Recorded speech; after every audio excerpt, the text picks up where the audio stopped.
কোরবানির পশু জবাই করার সঠিক নিয়ম কি? কোরবানির পশু জবাই করার আগে কিছু কাজ করা উচিত। নাম্বার 1 হচ্ছে আমরা অবশ্যই আল্লাহর সন্তুষ্টির নিয়ত করে নিব। আপনি এই পশুটি জবাই করছেন শুধুমাত্র আল্লাহ সন্তুষ্টির জন্য, নিয়ত ঠিক করবেন। 2 নম্বর হচ্ছে কাদের পক্ষ থেকে আমরা কোরবানি করছি সেই ব্যক্তিদের নামগুলো নির্দিষ্ট করে নেয়া।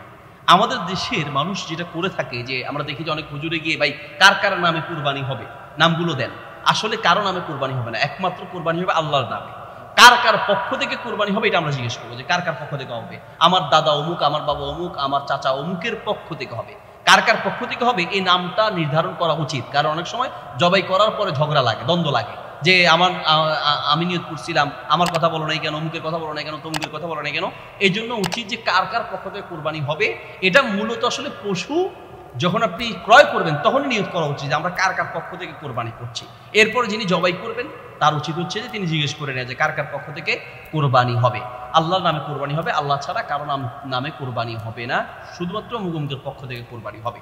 এরপরে যেই ছুরি দিয়ে আমরা কোরবানি করব সেই ছুরিটাকে আমরা ধার দিয়ে নেব, ভালো করে ধার দিয়ে নেব যাতে করে তার কষ্ট কম হয়। নবী সাল্লাল্লাহু আলাইহি ওয়াসাল্লাম বলেছেন ইন্নাল্লাহা কাতাবাল ইহসান আলা কুল্লি শাইইন, প্রত্যেক ক্ষেত্রে আল্লাহ তাআলা ইহসান আবশ্যক করেছেন।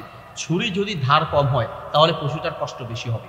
এই জন্য পশুর যেন কষ্ট কম হয় এই জন্য ধারালো ছুরি দিয়ে জবাই করার চেষ্টা করতে হবে। ছুরি ধার দেওয়ার সময় অন্য কোনো পশুর সামনে ধার দেওয়া যাবে না। পশুর সামনে ধার দিলে সে কষ্ট পাবে, ব্যথা পাবে, কান্না করবে বা মনে মনে কষ্ট পাবে, ভয় পাবে। এই জন্য তার সামনে ধার দেওয়া উচিত নয়। তাহলে ধারালো ছুরি নিয়ত ঠিক করা এবং কার কার পক্ষ থেকে কোরবানি হবে সেই বিষয়গুলো আমরা ঠিক করবো। এরপরে কোরবানির পশুকে রশি দিয়ে বেঁধে বাম কাঁধে শোয়ানো, বাম কাঁধে শোয়াবে এবং পশ্চিমমুখী করবে। বাম কাঁধে শোয়া পশ্চিমমুখী করে তারপরে কোরবানি করবে বা জবাই করবে। সেই ক্ষেত্রে যিনি জবাই করবেন তিনি একাও জবাই করতে পারেন, তার সাথে অন্য কেউ ছুরিটা ধরতে পারে।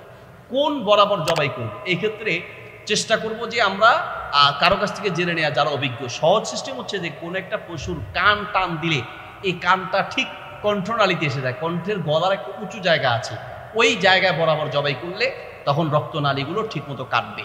বাম কাঁধে শোয়াবো, কেবলামুখী করব।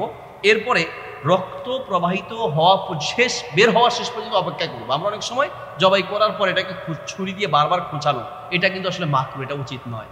আবার এটা প্রাণ পুরোপুরি বের হওয়ার আগ পর্যন্ত তার রক কেটে দেওয়া, তার পা কেটে দেওয়া ইত্যাদি এগুলো থেকে আমরা বিরত থাকার চেষ্টা করব।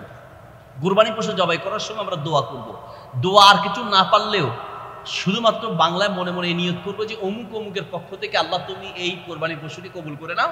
আর জবাই করার সময় বলবো বিসমিল্লাহি আল্লাহু আকবার, বিসমিল্লাহি আল্লাহু আকবার। আর যদি আমরা আরবি পারি তাহলে আল্লাহুম্মা ইন্না হাযা লাকা ওয়া মিনকা, কমপক্ষে এতটুকু বলতে পারি। আরো কিছু দোয়া আছে, আরগুলো না পারলেও কমপক্ষে আল্লাহুম্মা ইন্না হাযা মিনকা ওয়া লাকা এটা বলতে পারি। অথবা মনে মনে নিয়ত করতে পারি আল্লাহ এই পশুটা আপনার পক্ষ থেকে পেয়েছি, আপনার জন্যই অমুক অমুক পক্ষ থেকে দোয়া করছি।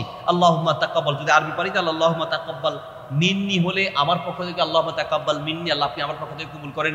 আর অন্য কারো পক্ষ থেকে হলে আল্লাহুম্মা তাকাব্বাল মিন অমুক, আল্লাহুম্মা তাকাব্বাল মিন আব্দুল্লাহ, আল্লাহুম্মা তাকাব্বাল মিন ফাতিমাতা, মহিলা হলে মহিলার নাম, এইভাবে আমরা নাম বলতে পারি। অথবা বাংলায় বললেও হয়ে যাবে, তবে কমপক্ষে বিসমিল্লাহি আল্লাহু আকবার এটা বলতে হবে। বলার জন্য মনে রাখতে হবে যিনি জবাই করবেন তিনি বলবেন। একান্ত কোনো কারণে যদি বলতে ভুলে যায় অসুবিধা নেই, কোরবানি হয়ে যাবে, কিন্তু বলার চেষ্টা করা উচিত। আশা করি বুঝতে পেরেছেন। জাযাকুমুল্লাহ খায়র।